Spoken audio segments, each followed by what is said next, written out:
Well, happy Friday to our audience who's joining us on WAVY.com and also on the WAVY Facebook page. I'm Jason Marks, and today we're talking once again. It's Friday, and we're talking once again about the Patients versus Perwaiz. This is our docu-series that we started in early February, and we're doing a chapter a week talking about Chesapeake OBGYN, Dr. Javaid Perwaiz. Before I bring in Kevin Romm, who's with me today, let's go ahead and give you a sneak peek of what you'll find on WAVY.com right now when it comes to Chapter 6. So as a woman, when someone says to you, I'm going to take away that right, essentially, that's got to be hard. Yes, because that's something that can't be reversed. Like once it's done, like final, no changing it. And like it's been 14 years later, and it's what if I wouldn't have done it? Would I have had the other son that I wanted? I'm 35 now. Like, I'm not old, but I can never have kids again. It's over. He killed those dreams for me.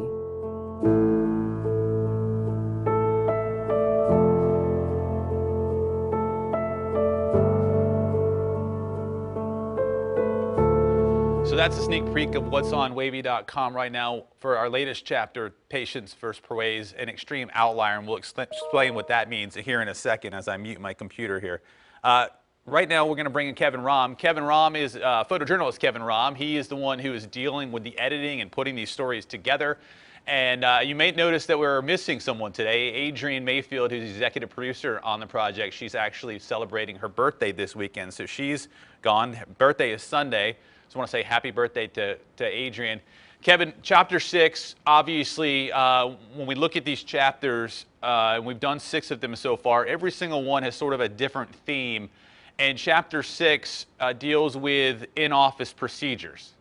Yeah, absolutely. And obviously, I want to take a second to say happy early birthday to Adrienne as well on a much-deserved little vacation this weekend. 4 days, right? Yeah. Yeah, a little nice little step away from the work, which she obviously does deserve. But yeah, you know, I mean, we saw it in the preview just there. I mean, those words, I mean, they cut deep that Crystal Sharp had to say. And I mean, she's not the only one that had those kind of, you know, emotions going into this episode and into this entire series in general. I mean, he literally killed those dreams for her. It's that choice that she'll never be able to have back, and that was just stripped from her. And that's something that we talk about, these themes that we see throughout the entire series, and that's one that we just see over and over again, and it doesn't get easier to hear the more you do hear it. No, I mean, when we talk about the procedures, now, you may remember if you've been with us through the different chapters, in Chapter 5, we talked about his invasive surgeries, and the reason why we got into the diagnostic procedures and the procedures in general in Chapter 6 is because they essentially laid the groundwork for the surgeries. Essentially what we mean by that, and when you go to a doctor, you go and you get a diagnosis, right? The doctor might do tests. Let's say if you just go for an elbow issue, the doctor's going to maybe run x-rays or do something to look at your elbow, and then he's going to come up, or she's going to come up with a diagnosis, and then depending on what that diagnosis is, then you're going to have the treatment. And so what was happening here is what we found, and what the federal government found, is that Dr. Perwaiz was doing these different in-office diagnostic procedures on his patients, and then he was coming up with these bogus diagnoses, and then he was taking those as the foundation for doing surgeries, and that's where the tragedy really happens, right? Yeah, and it's almost like a domino effect. I mean, you start with one small in-office procedure, and then that domino falls, and then you go to the next one. Maybe you're a little bit more of a serious type surgical procedure, and then it eventually just keeps going and going and evolving into more and more serious surgeries that end up in something that could change the course of a woman's life forever and take away those choices like I mentioned before. And a lot of the times, as those dominoes were falling for Dr. Perwaiz, it was just dollar signs and dollar signs that just kept adding up for him, and that's why they just kept, I mean, they kept on falling, because he just kept lining his pockets with all the money that he would make. So let's look at this. We start off this chapter, Chapter 6, with Taylor Lee.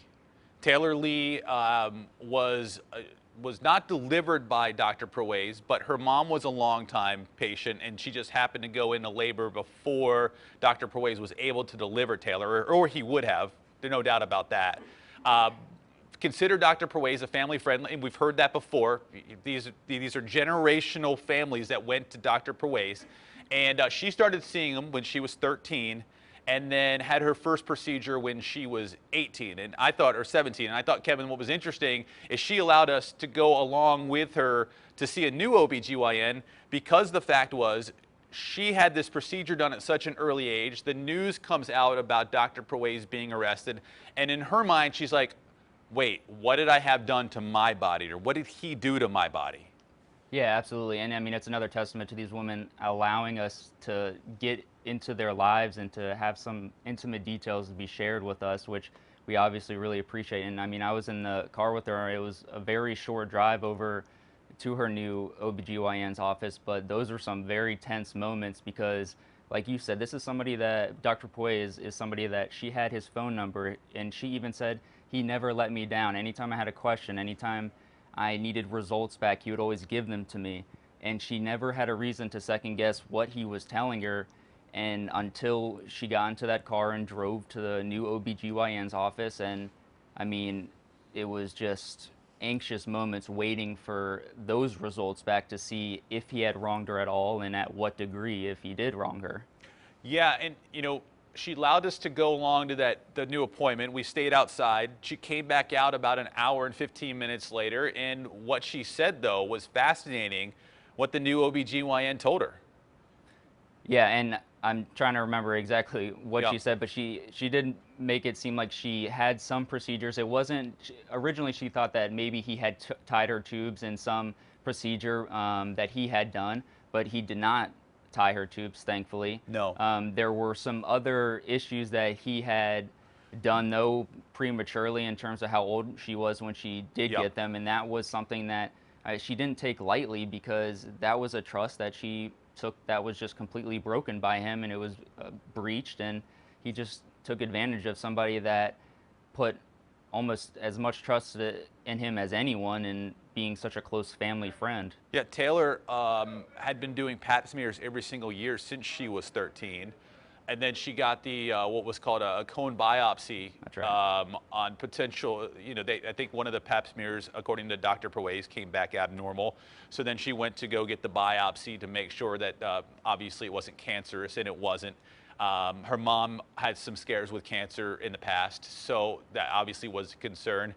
But the doctor, the new OBGYN, told Taylor under no circumstances should she been having pap smears under the age of 21, you know, as a teenager, and he should have not done any surgery on her at such a young age. And then you mentioned the tubes tied. She was wondering if that was the case, and fortunately that wasn't the case.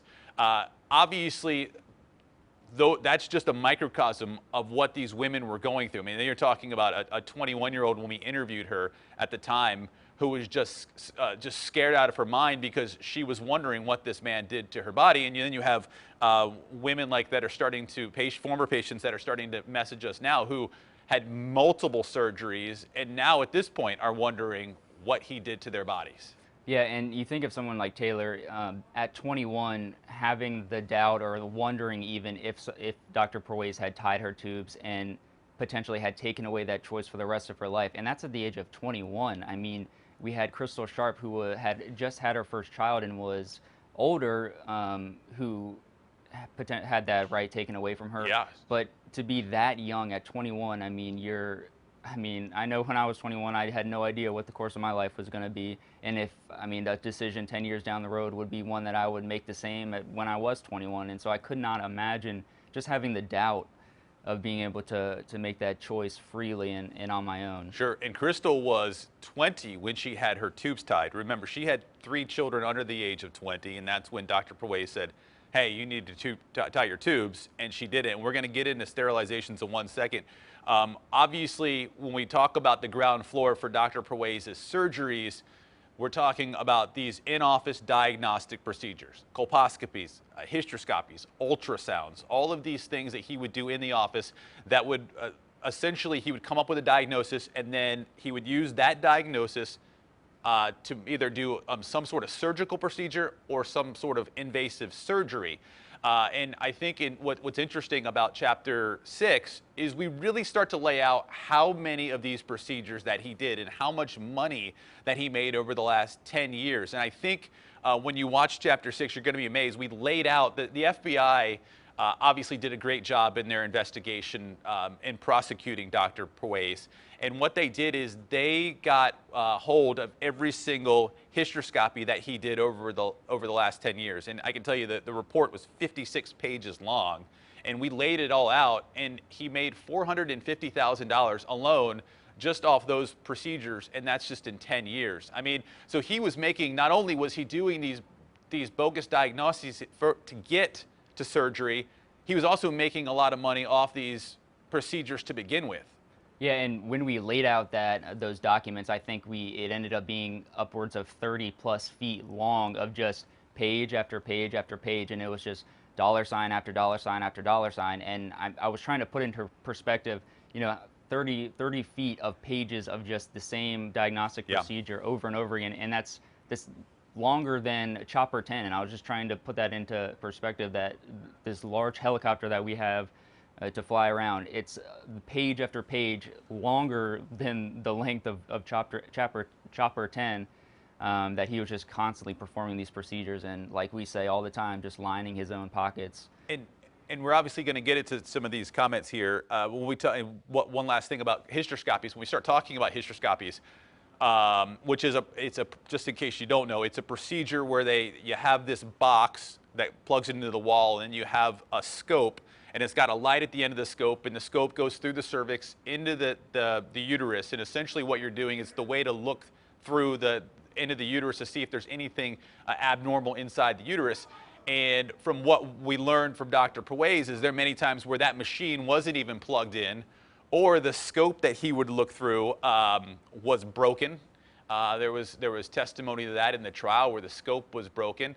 And so what the federal government says is, we don't even know if any of these things that he did, any of these in-office diagnostic procedures, if he did any of them actually the way he was supposed to do. You're supposed to, when you talk about a hysteroscopy, you're supposed to use some sort of gas or liquid to distend, meaning blow up the uterine cavity so you can see inside it, and he didn't have any of that in the office, and so obviously that was an issue. Let's look at some of the comments here. We have Nels, who says,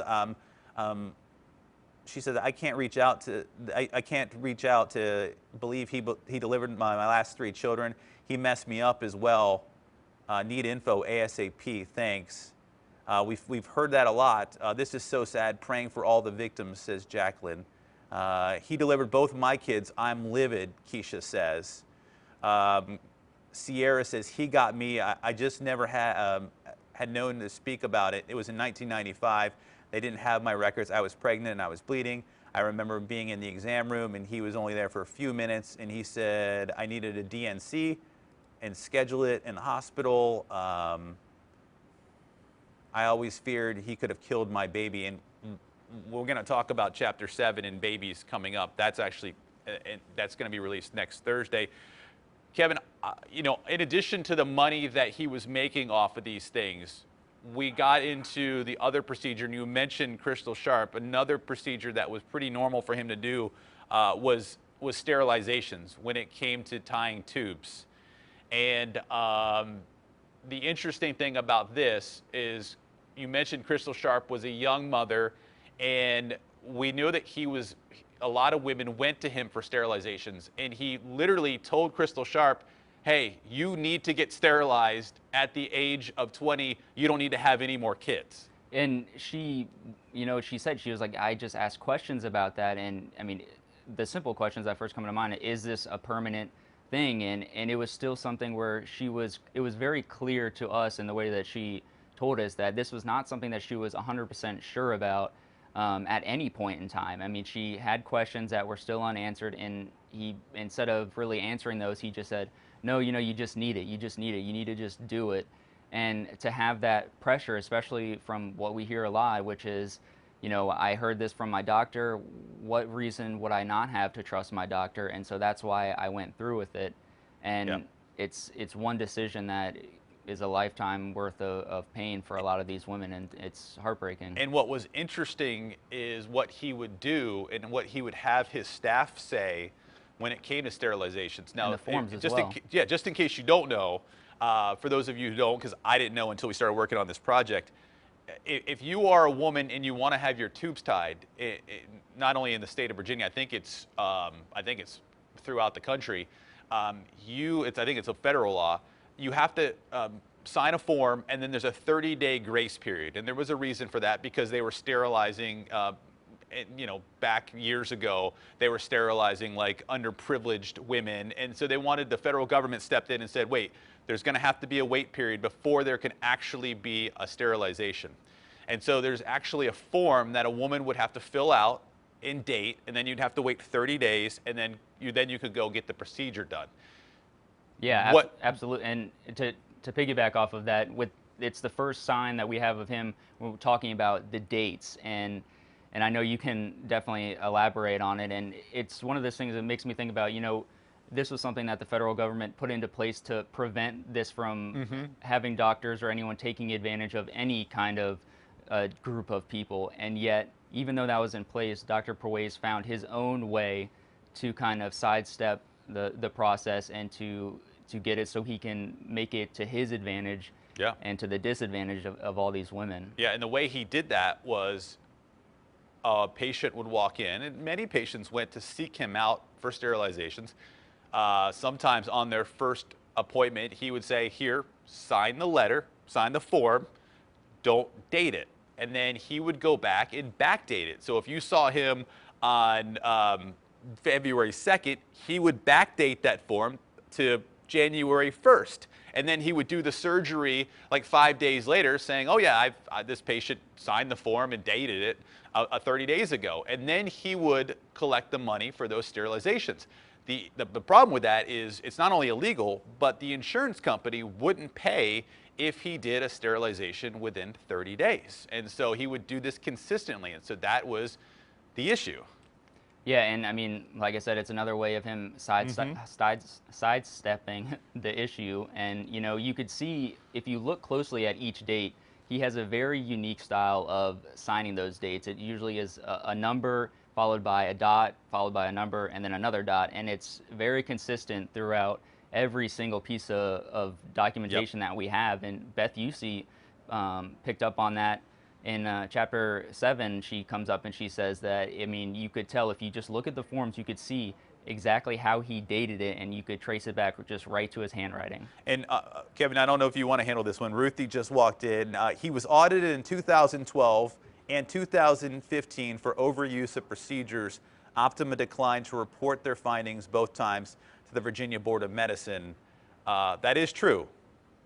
Yeah, and Optima, you read the letter in chapter 6 stating their response to us and saying that there were no complaints made to them by any other offices that he had practiced in. And it, I mean, from what we have heard from different people, it's certainly scratches your head a little bit to say that nobody reached out and had any complaints about Dr. Perwaiz, where we're now hearing, I mean, a laundry list of complaints from all kinds of different former patients. So what Optima, in 2012, there was an employee from Optima who realized that Dr. Perwaiz was overutilizing the services, meaning he was doing many more hysteroscopies or many more colposcopies or other services than OBGYNs, area OBGYNs. And so it was reported, they did an audit, they looked at it, they realized he was an extreme outlier when it came to doing those procedures, those in-office diagnostic procedures. We know that the medical director of Optima actually went to his office in 2012, sat down face-to-face with Dr. Perwaiz, and said, hey, these are the issues. You're using these services more than anyone else. Dr. Perwaiz seemed interested in doing better. And that was in 2012. By 2013, Optima reported there was no change. 2015, an outside company comes in, does an audit, and once again finds that Dr. Perwaiz was still an extreme outlier. And And like you said, when you say an extreme outlier, we're talking about 112% Yeah. more likely to perform these Yeah, different diagnostic procedures. and that 112 times, what happened is when the trial began, the federal prosecutors asked asked Optima to come up with some numbers on hysteroscopies and also colposcopies, but the hysteroscopy numbers are pretty astounding. 17% of Dr. Perwaiz's patients received hysteroscopies, whereas other OBGYNs only did the procedure 0.15% of the time. So imagine that, 17, not even like 1.5, we're talking about 0.15% of the time that they did it compared to Dr. Perwaiz, and that's 112 times more. And you're right, and they did not go to the Board of Medicine, but they didn't have, according to Optima, they weren't, oh, there goes my mic. They weren't required to go to the Board of Medicine. They went, they met with him, they talked with him, they obviously continued to monitor the situation. They got no complaints, as you mentioned, from any of his patients to him. So according to their policy, they had no reason to go to the Board of Medicine. Though, you know, we look at it as outside perspective and we're like, wait, maybe if they just could have done something more and you know, but they didn't do anything wrong. It's just, you wonder if another step could have been taken. Yeah, I mean, because if you look at those documents and you see that 0.15% compared to the 17%, I mean, those numbers just, they jump off the page, especially when you look at a number like 112 times, 112% more likely to perform those different procedures. I mean, to me, that is extremely alarming. I mean, I know that Optima has some very smart people that they have to go through, I'm sure, a lot of different hurdles to in fact, like, follow up on some issues like that. But I mean, like you said, to the outside eye, it's very, very alarming, and it definitely raises some eyebrows, because those are some, I mean, very serious numbers, and those numbers don't lie. That's for sure. Yeah. Do you want to start talking about Chapter 7 now? I mean, obviously we talked about Chapter 5, the invasive surgeries. Chapter 6 was talking about the procedures, meaning the hysteroscopies, the colposcopies, obviously sterilizations. And now in Chapter 7, we start to get to the births. And and we're talking about kids that were injured and also inducing women early, which was a big part of the trial. Yeah, absolutely. I mean, it was almost about a year ago today. I know a lot in the news cycle right now is talking about how the 1-year anniversary of coronavirus, you know, really starting to take its toll on our country. And we headed, I remember distinctly, we were going down to Atlanta. It was the day after the NBA stopped mid-game because of a positive coronavirus Which test. was on a Wednesday night, and then the Thursday we decided we were going to drive down there. Absolutely, and I think we kind of both woke up that morning on the way down and just kind of thinking, like, this might turn out to be something rather, I mean, incredible in terms of the scale and what we now know a year later. But we drove down there and we interviewed Terry and Jonathan and their incredible story. I mean, I think looking ahead to Chapter 7, this is, in my opinion, going to be our most emotional chapter in terms of these stories, because we have talked about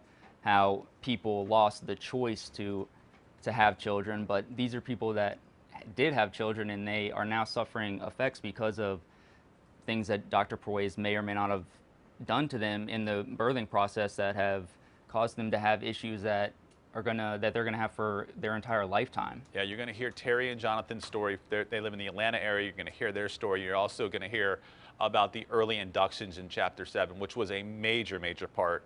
I mean, we know about, obviously, the hysterectomies and the other really terrible surgeries that he did and caused so much harm to women over his 40 years of service here in Hampton Roads. But, I mean, part of this trial was talking about how he defrauded the insurance companies, and this was one of the ways, was to induce women early, and we're going to explain in that chapter why he did that, and explain what the implications could have been with all these early inductions. Yeah, absolutely. And I mean, like, it was quite the journey down there to hear what Jonathan and Terry had to say. And Terry was somebody that wasn't just a former friend of Dr. Perwaiz. She worked with him Yeah. for a short time. And so when, I mean, that was somebody that she was not only a friend but a coworker. And to talk about having the trust, I mean, the trust was already there before she decided that Dr. Perwaiz was going to deliver Jonathan, and to hear exactly what she went through, because she details exactly what she remembers from the moment where she went into labor until she said Jonathan was laying on her chest after she gave birth. And then what unfortunately happens after that is Jonathan has to have a laundry list of surgeries Shunt, at yeah. a very, very young age. We're talking minutes old at that point, and he then details everything that he's been through in his life and all the challenges that he faces and will continue to face, I mean, for the foreseeable future. That's in chapter 7, which is going to be released Thursday morning at midnight. And we're working on that now, feverishly, trying to get that done for you. Before we wrap things up, just want to once again take care of a couple housekeeping items. The federal government, the prosecutors are still looking for, if you're a patient of Dr. Perwaiz, they're still looking for your victim impact statements. Essentially what they want to do is they want to compile victim impact statements, and anyone can send one in, any patient can send one in to them. We have all the information for you on the Patients First Perwaiz website. The reason why they're looking for impact statements is because they maybe want to have you go, and maybe you want the opportunity to go into court and see him eye to eye and tell him how he impacted your life. So that's on the Patients First Perwaiz. Also, one other thing, the FBI, and we talked about this a little bit last week, the FBI realized that there are women, former patients out there who might need some counseling or might want to talk to somebody about what they went through, not knowing how to deal with the years of trauma, the PTSD that they might have suffered due to Dr. Perwaiz. Well, there's been a website that set up, a group of therapists along with the FBI set up this website, and they call it the Women's Resource Collaborative. It's about 10 area therapists who are working together to specifically make sure that Dr. Perwaiz patients are taken care of. And you can find the link to that website, of course, on the Patients First Perwaiz website. All of that information is there. Kevin, I appreciate it again, as always, your knowledge, your insight, beautifying chapter 6 for us. And obviously, I know it's bittersweet. We've had a lot of people talk about how much they like this series and the work that we're doing. But once again, we just have to remember that we couldn't have done it without the brave women who have told us their stories and who have been strong enough to stand up and talk about what he did to them. Absolutely, and just constantly fighting for change. As much as we can push that meter, I think that's also a top of our list for what we wanted to accomplish. Continue as well. to rack up the red flags as we go along. Chapter 7, Thursday morning. Guys, have a great weekend, everybody. Enjoy. Get outside. Enough of the Patients First Perwaiz. Get outside and enjoy the rest of your day because it's beautiful out there. And we'll see you back here on WAVY.com and also on the WAVY Facebook page at 1:15 next Friday. Have a great weekend.